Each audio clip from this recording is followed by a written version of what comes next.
கோவை பாலக்காடு சாலையில் உள்ள நேரு பொறியியல் கல்லூரி மாணவர் விடுதியில் சீனியர் மாணவர் சித்திரவதை செய்யப்பட்டுள்ளார். காரணம் எதுவானாலும் இளநிலை மாணவர்கள் நடந்து கொண்ட முறை சரியல்ல. அவர்கள் மீது கடும் நடவடிக்கை எடுக்கப்பட வேண்டும். காவல்துறை தானாக முன்வந்து வழக்கு பதிய வேண்டும். வணக்கம், நான் டாக்டர் மகேஸ்வரன் பேசுகிறேன். NIT Kaliyapuram hostel deputy chief warden. அந்த ஹாதின்ற ஸ்டூடெண்ட் சில மாணவர்களால் ஒரு விஷயத்துக்காக தாக்கப்பட்டிருக்காரு. அது பணம் திருடு போனதாக ஒரு சந்தேகத்தின் பேரில் அந்த ஸ்டூடெண்ட்டை, ஹாதின்ற ஸ்டூடெண்ட்டை மற்ற ஸ்டூடெண்ட்ஸ் தாக்கியிருக்காங்க. அது 20ஆம் தேதி மார்ச் 20ஆம் தேதி நள்ளிரவில் ஒரு 12 to 1 மணிக்குள்ளே நடந்த நிகழ்ச்சி.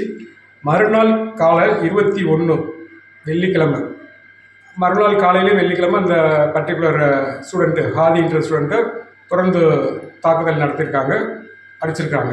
அப்புறமா தாக்கப்பட்ட மாணவர் சார்பாக அவருடைய பெற்றோர்களுக்கு தகவல் சென்றுள்ளது.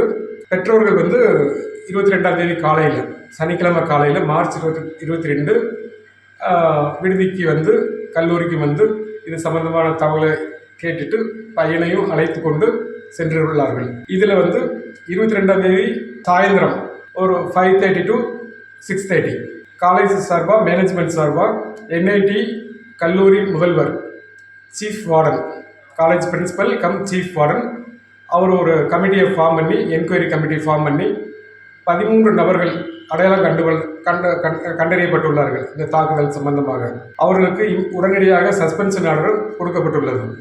காவல்துறைக்கும் தகவல் தெரிவிக்கப்பட்டுவிட்டது. நாளை 24 மார்ச் சம்பந்தப்பட்ட 13 மாணவர்களும், சஸ்பெண்ட் செய்யப்பட்ட 13 மாணவர்களும் தங்களது பெற்றோர்களுடன் கல்லூரி நிர்வாகத்தின் மூலமாக நடத்தப்படுகின்ற விசாரணையை எதிர்கொள்ளுமாறு கேட்டுக்கொள்ளப்பட்டுள்ளார்கள்.